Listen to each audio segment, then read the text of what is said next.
One Piece, 10 characters with backstories more tragic than Luffy. Luffy's backstory is surprisingly light, especially compared to the tragedies faced by these One Piece characters. Oftentimes, the lead character of any given shonen anime will receive some sort of a tragic past, or at least in contrast with the rest of the cast.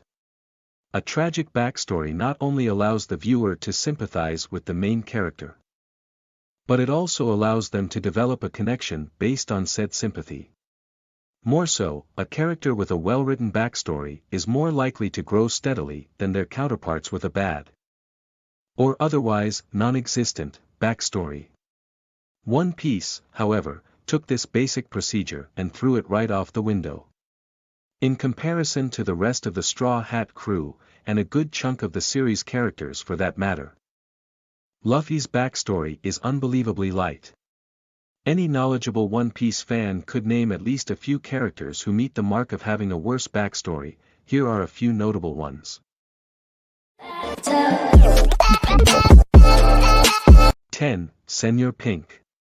Senor Pink's history is one that took everyone by surprise.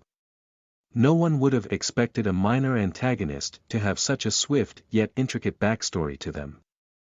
Although he was an irrelevant character in the grand scheme of things, Oda was able to elevate Senor Pink's status within the community by simply giving him a brief few panels long backstory. Let that sink in. Albeit briefly, the backstory about a husband who would do anything to see his wife smile truly did form a bridge between Senor Pink and the One Piece fandom. 9. Momonosuke.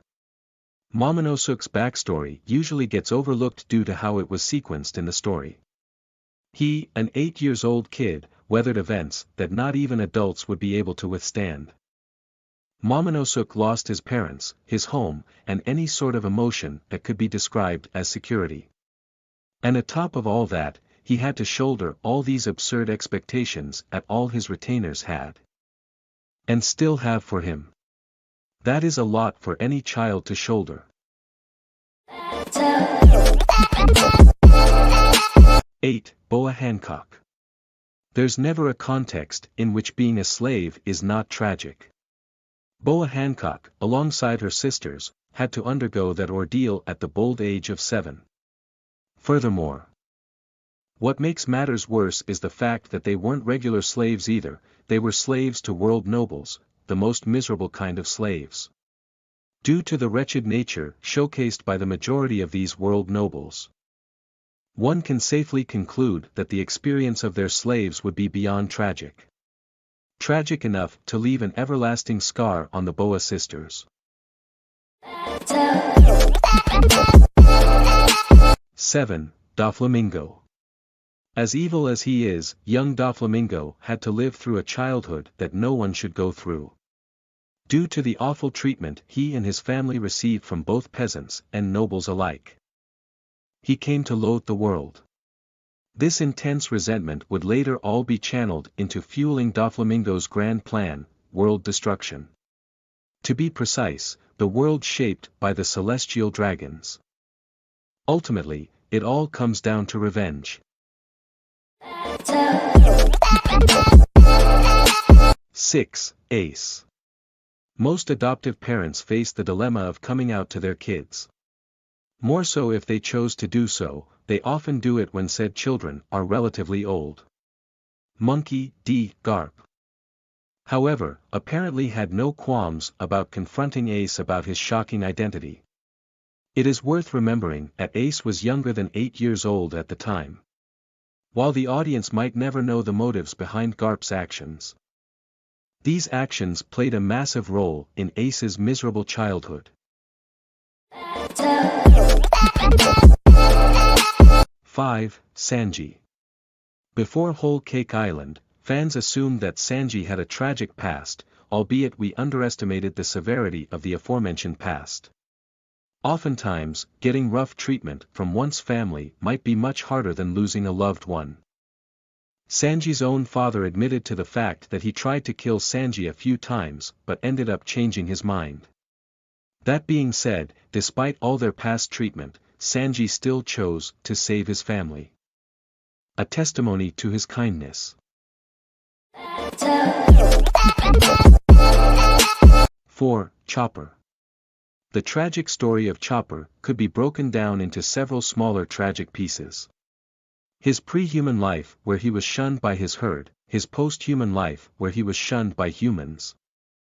And lastly, Dr. Hirulek's sad yet iconic passing. Chopper's backstory is most certainly one of the saddest among the Straw Hat crew. But having said so, most of its tragic elements laid in its emotionally charged narration. 3. Trafalgar Law. Trafalgar Law's past highlighted a very dark side to the world of One Piece. Just the young Law crawling out from a literal pile of corpses is enough to convey the misery he had to go through. Law was born in a country suffering from a rampant and badly understood disease that led to them being at war with other countries that feared it might spread. In all likelihood, Law would have lost himself without Rosinante's timely assistance. By sacrificing his life, Rosinante laid the groundwork for the current Law to emerge. 2. Robin. A lot of the times, the tragic value of a character's backstory lies in the biased and emotionally charged narrative. Considering the overall state of the world of One Piece, fans can conclude that it is indeed common for people to lose their loved ones due to unnatural causes. Nico Robin's backstory, however, is tragic in all sense of the word. One doesn't need to be emotionally attached to her to realize the severity of her experience, which involved child abuse and her island being eviscerated by the Marines. 1. Brook. Brook's case serves to underline Oda's genius writing. No one would have expected that he, a skeleton, was one of Laboon's old friends. And more importantly, no one would have expected that he, an ongoing and light-hearted individual, would have lived through such a tragedy. Brook's backstory unquestionably is one of the darkest in the series, if not the darkest. Brook had to watch his Rumbar Pirates crewmates die while knowing that his devil fruit would allow him to come back just so he could be all alone.